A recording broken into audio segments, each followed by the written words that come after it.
healthy humans. Welcome to episode 5 of Inspired Nourishment, a place where we aim to answer all of your questions relating to healthy living and healthy eating. If you have any questions, feel free to send them our way at questions@lowfatlowcarb.com.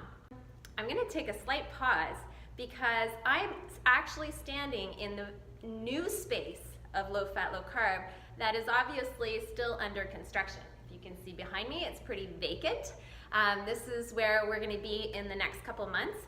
Can't wait to show you and to unveil the new space. If you've been following us on social media, you'll see that we gave you a bit of a tour as to what the new office is going to be looking like and where we're at.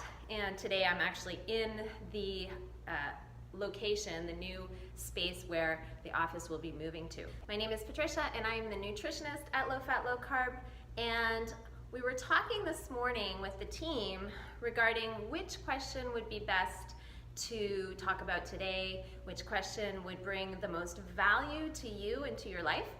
And we brought up the subject of eating many meals versus intermittent fasting. And so one of the actual question that came in was, would Patricia, nutritionist, recommend that somebody who's looking to start weight loss, a weight loss journey, would I recommend that they eat 4 to 5 meals a day, focusing on protein and veggies to lose weight and maintain energy? So we were chit-chatting a little bit about that, and Alex, who you might have seen in a previous video, made a really good point.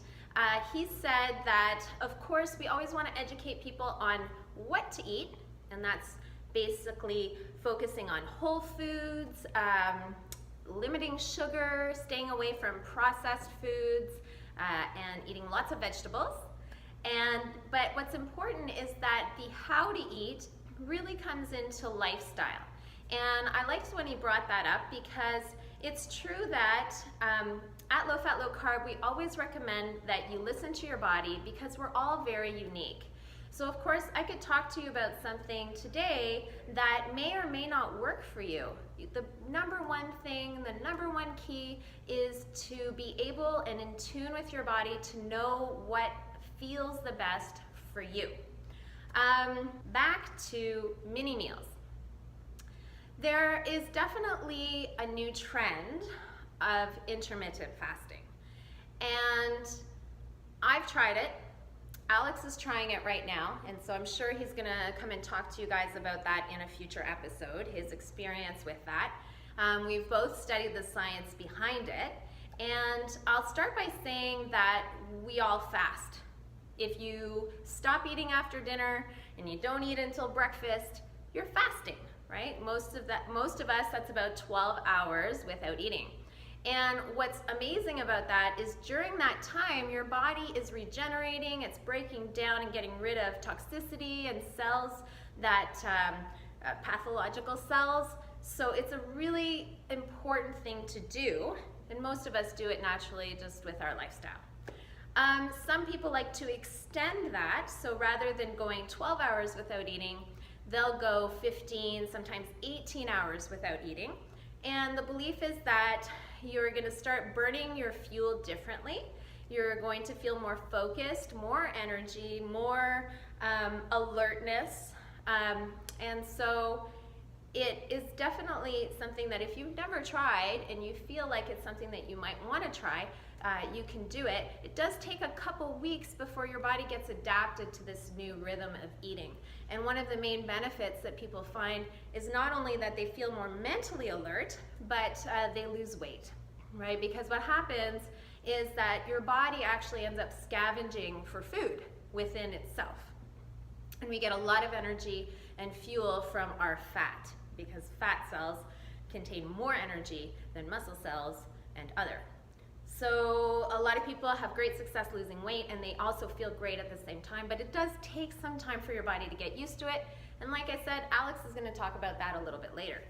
What I do, and I thought I'd bring in some of our personal experience into this, answering this question, is that I actually graze. I'm a grazer. I eat all day long. I eat a little bit every time I feel a cue from my body that I'm hungry, I go and eat. And then I make sure that I always have healthy food around me.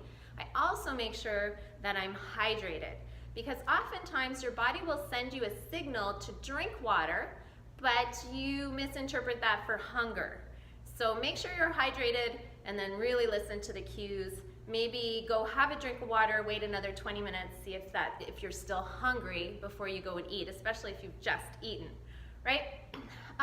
So talking about lifestyle, bringing it back to the differences between Alex and I. So Alex likes to eat a big meal, and he likes to only have maybe 2 or 3 of those a day. So fasting for longer periods of time and then eating most of his calories later in the day works for him. Now for me, I'm a mom, I have many children, and so I'm up in the morning and I'm making lunches. So why not, while I'm making lunches for my kids, and the kids, if you have kids, you know they have morning snack, lunch, and afternoon snack. So while I'm making that for them and preparing an after school snack, I'm doing that for myself too, might as well, right? So I come to work and I have lots of food that's readily available for me all day long. I do notice that when I have breakfast first thing in the morning, I notice that my metabolism has revved up, right? I've broken my fast and I'm ready to go. I need fuel and I'm gonna be eating at regular intervals all day long. That's what works for me, that's what works for my body. What's important to remember, especially if you're on a weight loss journey, is that your body needs a minimum amount of calories per day.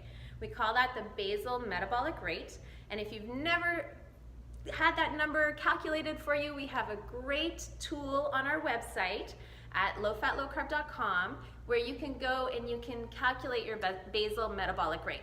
Now, the basal metabolic rate is how many calories you're gonna burn if you were to just lay in bed all day long. So you're not moving your body, you're not eating, you're just laying there all day. Your body's gonna need a minimum amount of calories to do all of its work. Most of us, women, that's around 12 to 1500 calories, men much higher. You throw activity in there and obviously that caloric amount goes up. So if you're not eating enough calories, your body is going to signal you to eat more, right? Kind of makes sense. So I found that, again, for me and for my clients that I've coached over the years, eating the majority of calories earlier in the morning helps to sustain that, your energy, sustain your appetite, and lessen cravings throughout the day. So like I said, let's say you need to eat 1800 calories in the day. If you're on a restricted calorie plan because you're dieting, then that's gonna be much lower. Maybe you're at 1200 calories. Well, if you get to 5 p.m. and you end your day at 9 p.m., that's 4 hours where you're gonna have to eat 1200 calories. Hopefully that's coming from real, live, natural food, and if it is, that's a lot of food to eat in those hours. And if you don't, then you'll notice your body is going to be craving and signaling you for more calories or more food. If you start earlier in the day, naturally our body wakes up and it's ready to burn energy and it's ready to kickstart the day. So if you start your day with a lot of calories, then you're setting yourself up so that your body has the fuel it needs to function throughout the day, reducing cravings and reducing a lack of energy as well. Sometimes we get to that midday and we're kind of sluggish. Some of that could be because you haven't been intaking not only enough calories but the proper calories. But it goes back, like I said at the beginning, it goes back to lifestyle. Perhaps for you, you prefer to have 3 big meals and that's it. And if that works for you and you're feeling good in your body, then great. If you like to fast because maybe you're trying to reduce your illness or your inflammation, you're trying to lose some weight, and you've heard that this is a good way of doing it, and so you're trying it and you feel great, good for you. Some people, like myself, I like to eat a lot of meals, a lot of little meals throughout the day. That's how I find my energy is sustained. and I feel good in my body. So hopefully this has been of value to you. Of course, if you have more questions or comments, place them below, and we'll make sure to answer them for you. Share with your network, and we look forward to seeing you in our next episode. Have a great day. Bye.